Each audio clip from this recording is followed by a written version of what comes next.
यार भाई आरसीबी ने 240 रन बना दिए, फिर भी आरसीबी के फैंस कह रहे हैं कि भाई हम लोग 30-40 रन शॉर्ट रह गए। वो सब तो ठीक है, लेकिन पहले मुंबई वालों इधर आओ, लोहा गला देंगे, पानी जला देंगे। भाई ऐसे कोई खेलता है क्या यार? ना कोई इंटेंट, ना तुम्हारी कप्तानी बढ़िया हो रही है, ना तुम्हारी बैटिंग उस तरह से ढंग से हो रही है। महिला जवर्धन है, जब ये बॉलर इसका कुटता है, ये पीछे ऐसे दुबक के बैठता है, लगता है कि इसका गाड़ी कोई पार्किंग में ठोक के चला गया हो। यार भाई यार कोई इंटेंट ही नहीं यार। कप्तानी इतनी घटिया हो रही है कि रजत पाटीदार के सामने तुम मयंक मार्कंडे को लगा दे रहे हो। वो मयंक मार्कंडे जिसको रजत पाटीदार हंसी खेल में 4 छक्के मार देता है 1 ओवर में। बॉलर ऐसे रोटेट कर रहे थे कि लगा था भाई कोई अनएक्सपीरियंस्ड, मुंबई मतलब उस तरह लग ही नहीं रहा था। इसके मुंबई में आप प्लेयर्स देखो, हार्दिक पांड्या, रोहित शर्मा, सूर्य कुमार यादव, तिलक वर्मा, जसप्रीत बुमराह, ट्रेंट बोल्ट, भाई मिचेल सेंटनर, इतने बड़े बड़े दिग्गज प्लेयर हैं, लेकिन फिर भी इस टीम का बेड़ागर हो गया है। कुल मिला के इस टीम का बात करने वाले हैं, और इस आरसीबी का जो लाइनअप चला है भाई वो तो एक अलग ही तबाही करके चला गया है मुंबई वालों का। लेकिन मुंबई वालों का कहाँ कमी है और कैसे ये लोग आगे आने वाले समय में ऊपर उठ सकते हैं, आज इन सब पे डिटेल में चर्चा करेंगे। लेकिन आप लोग वीडियो को लाइक जरूर कर दीजिएगा। पहली बात करते हैं मुंबई की। हार्दिक पांड्या ने टॉस जीत के पहले बॉलिंग किया, भाई वो तो उसका चलो ठीक है क्योंकि वहाँ पे ड्यू भी आ रहा था। लेकिन यार बॉलर में ना तुम्हारे बॉलर्स विकेट निकाल के दे रहे हैं। बुमराह इकोनॉमी देख के चला जाता है, लेकिन फिर भी भाई विकेट उसका अभी तक नहीं आया है। सब लोग मजाक उड़ा रहे हैं कि शशांक सिंह का इस आईपीएल में 2 विकेट है, अभिषेक शर्मा का 0 विकेट है, और फिर वही बुमराह का 0 विकेट है। भाई ऐसे इकोनॉमी का क्या करेंगे? अगर बुमराह भी अगर रिस्पॉन्स करके नहीं देगा तो फिर हार्दिक पांड्या किसकी ओर देखेगा? कल वही हो रहा था, कल दूसरे बॉलर्स को मार पड़ रहा था तो हार्दिक पांड्या ने बुमराह को लगाया, लेकिन फिर भी भाई बुमराह भी उसी तरह से साबित हो गया। वो रन ज़्यादा नहीं दिया, लेकिन फिर भी वो विकेट नहीं लेगा तो फिर भी यहाँ काम नहीं बनेगा यार, क्योंकि यार इतना फ्लैट ट्रैक है। क्योंकि लास्ट में बॉलर को सीधा यॉर्कर पे जाना पड़ा, तभी वो लोग बच रहे थे।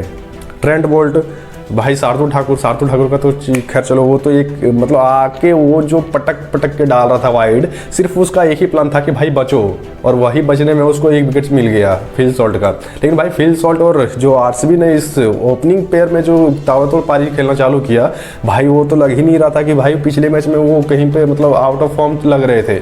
ऐसे तुड़ाई की मिचेल सेंटनर को 1 ओवर में 3 छक्के, मयंक मार्कंडे के 1 ओवर में 3 छक्के, भाई ऐसे मार रहे थे, लग ही नहीं रहा था। हाँ वो एक अलग बात है कि Virat Kohli out of touch लग रहे थे, उसका कारण बाद में निकल के आया कि भाई विराट कोहली अनफिट थे, वो बीमार थे, फिर भी वो मतलब खेलने आए थे क्योंकि फैंस की यहाँ पे मतलब बहुत ही ज़्यादा तादाद रहती है, तो इसीलिए विराट कोहली यहाँ पे खेलने आए। और वो भी साफ साफ दिख रहा था यार, 38 बॉल में 50 रन मार के, मतलब 37 बॉल में 50 रन, 38वां बॉल में आउट हो गया।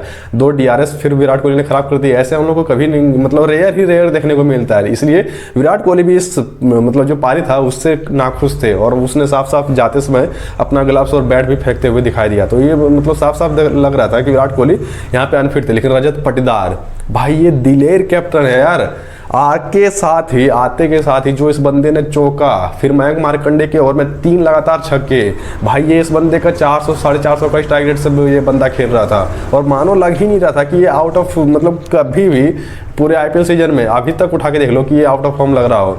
आते के साथ ही जो इसने मोमेंटम दिया वहां से आरसीबी 250 के नीचे नहीं देख रही थी। लेकिन फिर भी इसमें आप बुमराह का एक ब्रिलियंस कह लो या फिर ट्रेंट बोल्ट का यहाँ पे बेहतरीन यॉर्कर जो एग्जीक्यूशन होता है वो कह लो, क्योंकि दोनों ने लास्ट में बहुत ही बेहतरीन बॉलिंग की। उस वजह से भी आरसीबी यहाँ पे 240 रन पे रुक गई, क्योंकि यार जितेश शर्मा 10 में 9 करके जाता है, फिर मारियो सैफर उस तरह के कुछ कर नहीं पाता, विराट कोहली उस तरह से नहीं खेलता, फिर भी आरसीबी 240 रन तो लगा दी। लेकिन फैंस खुश नहीं थे, क्योंकि एक टाइम पता है प्रोजेक्टेड स्कोर कितना दिखा रहा था? 272। 14 ओवर में आरसीबी एक टाइम पे 183 रन पे खड़ा थी, और वहाँ से 6 ओवर में भाई 240 रन पे उसको मतलब वहाँ से समेट लिया। तो इसी वजह से आरसीबी के फैंस खुश नहीं थे। लेकिन अब आते हैं मुंबई की बैटिंग पे, यार कुछ इंटेंट ही नहीं लग रहा था। रोहित शर्मा आते के साथ ही उसका साफ साफ चेहरे पे दिखाई दे रहा था कि यार मैच पहले से हार गए हैं। उस जब बैटिंग करने आ रहे थे तो सूर्य कुमार यादव, हार्दिक पांड्या और रोहित शर्मा पे कैमरा गया था, तो उस तरह का कुछ लग ही नहीं रहा था। और लेकिन रोहित शर्मा ने अपना पारी तो खेला, उसने 1-2 छक्के आराम से मारे भी, लेकिन वही क्रैम्प आ गया, क्योंकि यार मुंबई में ह्यूमिडिटी बहुत ही ज़्यादा रहती है ना। वही हुआ रिकल्टन के साथ, रिकल्टन भी ठीक ठाक मार रहा था, लेकिन वही सूर्या शर्मा ने उसको धड़ लिया। उसके बाद आता है ये दोनों जो संता बनता है, सूर्य कुमार यादव और जो तिलक वर्मा, भाई इन दोनों को इकट्ठे मत किया करो यार।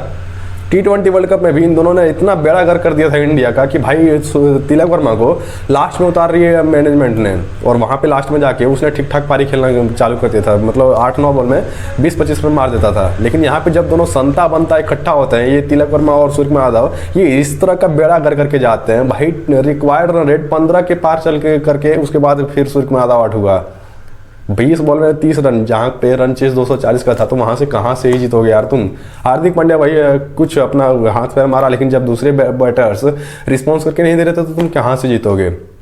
आरसीबी ने ये मैच मतलब देखने को तो लग रहा था कि ये लास्ट ओवर तक गई है मैच, लेकिन यार ये स्कोर कार्ड पे सिर्फ दिखता है। अगर आप रियल में देखोगे तो अब आरसीबी ये मैच 6-7 ओवर में ही जीत गई थी, क्योंकि उस तरह का इंटेंट ही नहीं ले रहा था। रोहित शर्मा जहाँ से आउट हुआ उसके बाद तो कोई लग ही नहीं रहा था कि उस तरह मारेगा। अब आरसीबी की अगर डोमिनेट की बात कर ले तो भाई आरसीबी इस बार जो उसका मोमेंटम लग रहा है, वो लग रहा है कि टॉप 2 या फिर 1 में फिनिश करेगी, क्योंकि उस तरह का उसका पूरा टीम का भी जो बैलेंस है उस तरह से लग रहा है। जॉस हेजलवुड इस मैच में नहीं खेल रहा था, लेकिन फिर भी आने वाले समय में हो सकता है कि खेलेगा। लेकिन अब मुंबई की बात कर लें तो भाई मुंबई को देखो, मुंबई में प्लेयर्स की कोई कमी नहीं है। फिर से मैं बता दूं, मुंबई में प्लेयर्स एक पर से एक भरे हैं, टैलेंट की कोई कमी नहीं है, लेकिन बस उसको चलाने वाला चाहिए। होता है ना कई बार बस बहुत ही ज़्यादा एक्सट्रीम होता है ना, महंगा होता है, लेकिन फिर भी अगर कंडक्टर ही और अगर बस ड्राइवर ही अगर उस तरह का नल्ला हो तो फिर भाई बस ठुकनी होती है। तो इसी वजह से MI में प्लेयर्स की कोई कमी नहीं है, सब यार कैप्टन पर से कैप्टन भर रहे हैं, लेकिन भाई इसको चलाने वाला चाहिए। अगर चलाने वाला बढ़िया होगा तो फिर भाई इसको फाइनल खेलने से और जीतने से कोई नहीं रोक सकता है। वही बात है ना, कैप्टन बढ़िया चाहिए और एक दिलेर मतलब कैप्टन चाहिए। बाकी हार्दिक पांड्या से उस तरह का दिख नहीं रहा था भाई। मार्कंडे को आप रजत पाटीदार के ओवर में डाल देंगे तो क्या होगा। पॉइंट्स टेबल की बात करें तो आरसीबी जीत के साथ भी वहीं पे बनी हुई है, क्योंकि